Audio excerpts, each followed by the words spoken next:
Hi there. So we're moving into lesson 5, and this is going to be about critical thinking. So when you read my lesson in the module, you will see that we're talking about how to identify these steps to reasoning. So you're basically looking at how you make decisions in your life, and my lesson breaks down ways that you can think about this, as does your textbook. When you move on to assignment 2, I want you to read the directions carefully because you're doing lots of things for this assignment. First of all, I am going to have you monitor your time for a week so that you can kind of get a sense of how you're spending your time.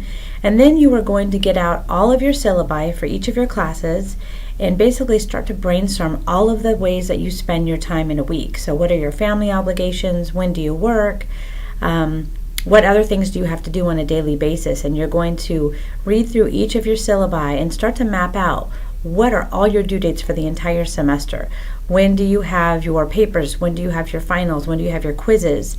And you're going to basically put the due dates on the calendar and then work backwards and start to think about breaking down each of the activities you have to do in each class. So for example, in this class you're going to have in assignment 3 to write a paper, and you're going to have to research some topics to write on. So if you were listing when assignment 3 is due, you would put that on your calendar, and then you would break that down by saying, okay, on this day for 1 hour I'm going to research topics, and on this day for 2 hours I'm going to make an outline or maybe start to do a draft of my paper, and on this day I'm going to do the rewrite or the final version and so that I can turn it in on time.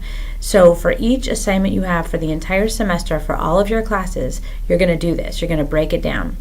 So let's get started.